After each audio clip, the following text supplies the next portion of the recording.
challenge me? I challenge you.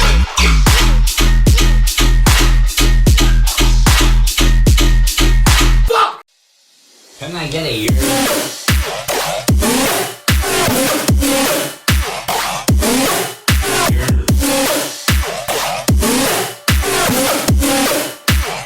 I'm the festival Finesser.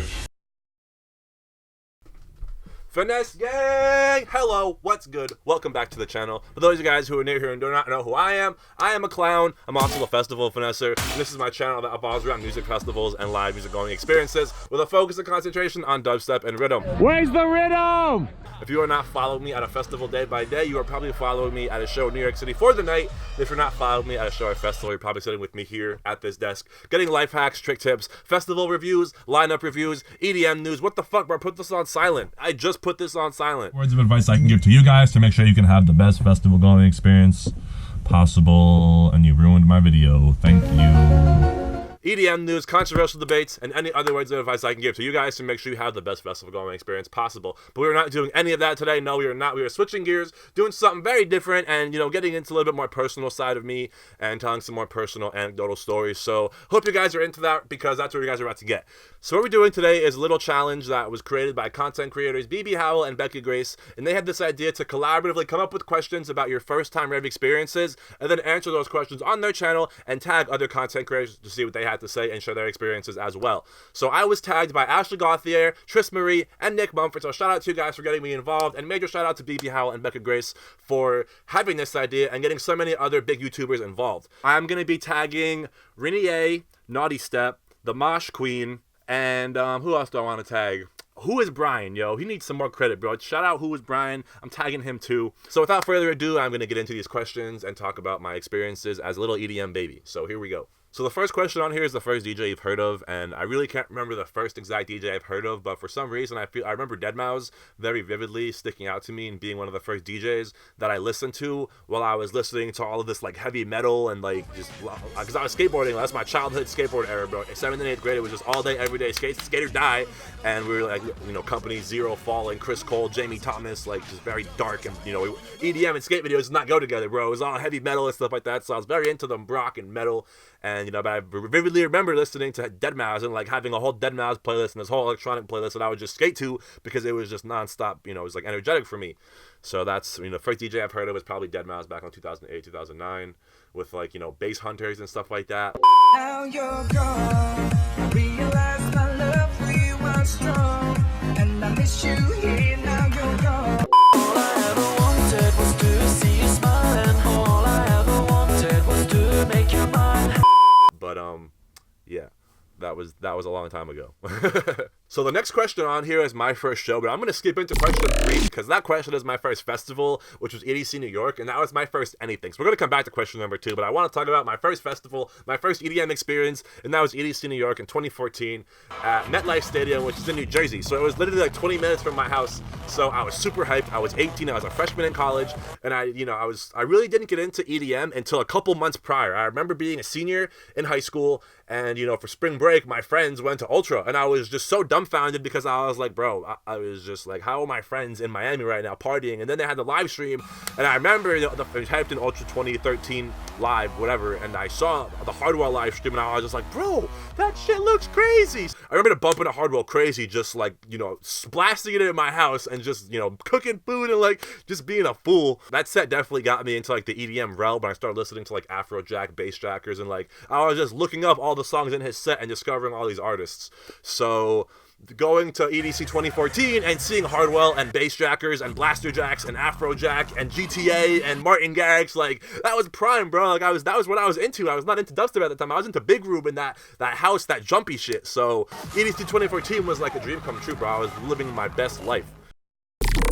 So my first show was Adventure Club on Governor's Island. So, you know, EDC New York was in May, and then I went to this show in June, and I just remember, like, just wanting to chase, you know, I was like, oh, we're going to a rave, like, let's go, I'm out, like, and I remember going with my friends, and everybody was dressed normal, and I was just like, I was going to a festival, just all crazy colors, and, like, yeah, I definitely did not fit in amongst my friends at that time that I was going with, but, yeah, it was just it was definitely different. And but yeah, that was my first show. All right, question number 4 are the first people you raved with. And I really only have 2 people that I raved with in the beginning, and we never actually went to a rave all together. It was about 2 of my best friends, my boy Sean and my boy Noah. So Noah brought me to EDC New York in 2014, my first anything. And then after EDC, I went to Life in Color with Sean, and he was more into the metal and stuff like that too, but he had a good time. So after Life in Color, Noah brought me back to Izu, and this is where I was really like, you know, falling in love with festival culture.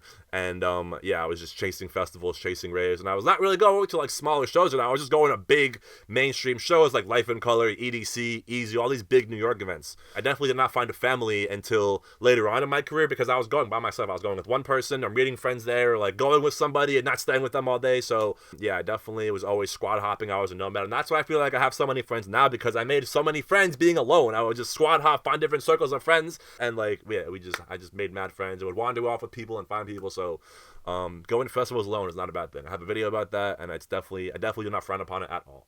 So that's who I raved with in the beginning, my boy Sean and Noah. Shouts out. All right, so question number 5 on here is the first friend you made at a rave. I vividly remember being lost at EDC New York 2015 during Flux Pavilion. This is during the time of like the Rave King and the backflip era, and that's where I would open up circles and have my whole costume on, and I would do a backflip, and people would go crazy. So I remember being at Flux Pavilion, and I opened up a circle, and I did a backflip.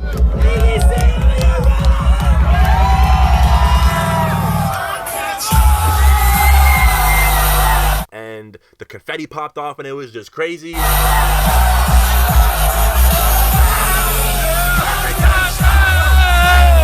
The people that were like around me when I opened it up were just so dumbfounded, and they were just like, yo, that was crazy, blah, blah, blah. And so I was with those kids for the whole set pretty much, and we just had a blast. And so what was cool is that it was like little squads that formed a bigger squad. So it was Joe and Rich, and then it was Tom and Nick, and then it was Charlie by himself, and then it was me. So we were like the Lost Squad, and we just chilled all Flux. We were going hard, going crazy. And then we also like went to the next set together. And I remember the year after that, 2016, I saw Nick, Thomas, and Charlie again, and we took a picture, and it was so dope. So just good vibes. And you know, we never really had any experiences like that after, but that was like the first people I made at a rave, and like we connected on Instagram and stuff like that. So shout out to those guys if they're watching. Probably not, but those are the first people that I made friends with at a rave because of raving. Question number 6 is my first rave outfit. So my first rave outfit was for EDC New York 2014, and it was a green tank top. It had GMS, which was a clothing company I was sponsored by at the time, with like zebra lettering.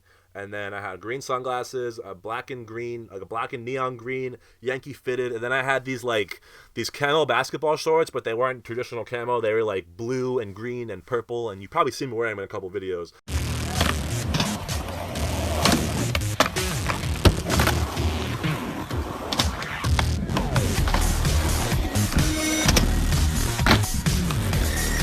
And I wore like knee-high socks that were like not matching, but they were the same pattern, just different colors and shit. So it was very vibrant and very like just not matching kind of, but also matching, and it just definitely stood out. Yeah, that was my first rave outfit, was that get up, those shorts, and then, you know, after that it was the King, and that was forever. That was retired once I got into dubstep. So the next question on here is my first rave outfit malfunction, and that was in Moonrise 2016, and that was because of chafing. I just did not wear the proper boxers, and I was just walking through, my meaty thighs were rubbing against each other, and it was dry, and they just became irritated, and I had to waddle the whole festival. So from that point on, I always wore compression shorts, or just some type of like boxers that like hugged my legs so that they wouldn't be like rubbing against each other. That was my first and pretty much last rave outfit malfunction, because I dressed very minimalistically. Just t-shirt, shorts, shoes. Next question.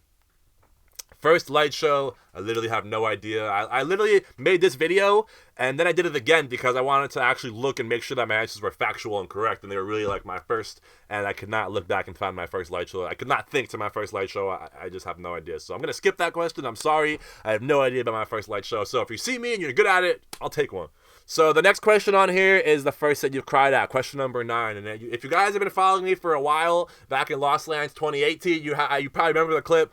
I'm not trying to cry. I'm trying to break my neck. I still stand by that. I do not like crying at sets, and I do not think it's like cool or whatever. Like, I get it when it happens if you're emotional, but you should not be crying during some crazy shit. If you're gonna cry when it's emotional, Millennium, Porter Robinson, I feel you. When it's feelsy, when it's emotional, when it's nostalgic, all power to you. But the first time I cried was actually at Lost Lands, ironically enough. It was 2017, and it was during Spaghetti. It was 5 o'clock, and I just remember being there, and I was just looking around like, bro, holy shit, dude, I'm here. And it was crazy, bro. Lost Lands year 1, the vibes were unmatched, and the sun was going down. It was just so beautiful, and I was just like, I'm here, bro. And I was very emotional for me because I should not have been there. I was at the first Lost Lands, the inaugural Lost Lands. One of the reasons I started doing YouTube videos and posting my stuff to here, because that shit was crazy, and I just show you guys how crazy it was.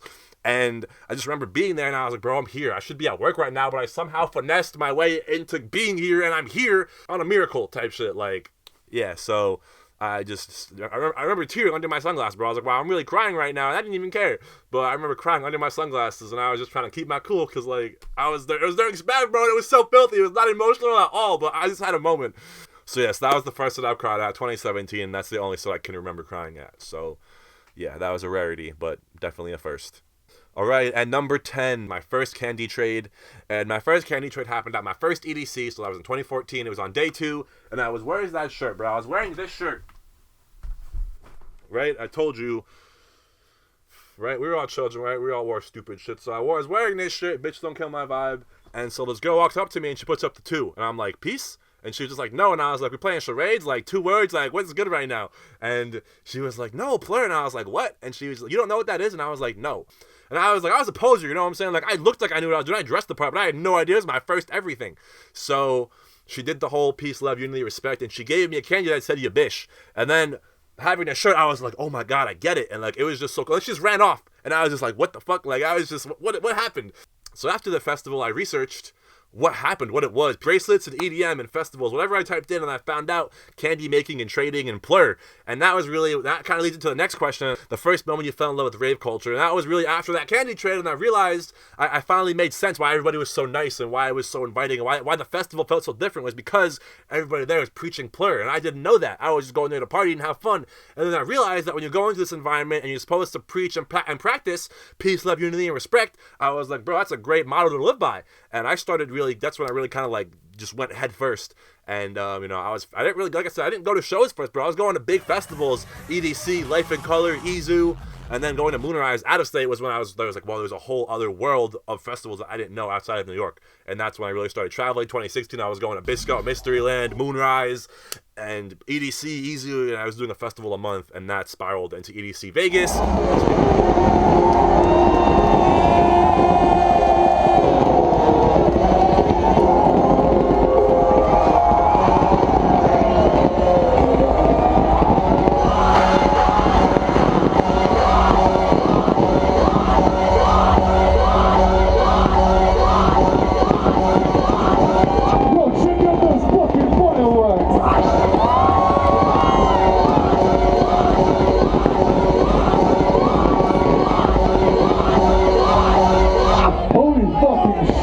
Which made me do my first vlog, and then going to Lost Lands right after that, going to the first one, filming it, having the content. I really kind of all just fell into place and started the Festival Finesser channel, and that's how I started my second YouTube channel, because I do have a channel on here called Brian Majestowski where I do all my skating stuff. So that is the end of the questions, and I hope you guys enjoyed my first time tag challenge. As I said, I'm tagging Renier, Naughty Step, the Mosh Queen, and Who Was Brian, all people who have channels on YouTube that are involved in EDM and dubstep. So thank you guys for watching. I hope you guys enjoyed my first time experiences, didn't find it boring. And if you guys want to hear more personal stories and just learning experiences and just personal stuff, let me know, because I'd be down to share some funny stories, cool stories, lessons I learned, and things like that. So till the next one, guys, on the Festival Finesser, thank you for watching. Can I get a year? Goodbye.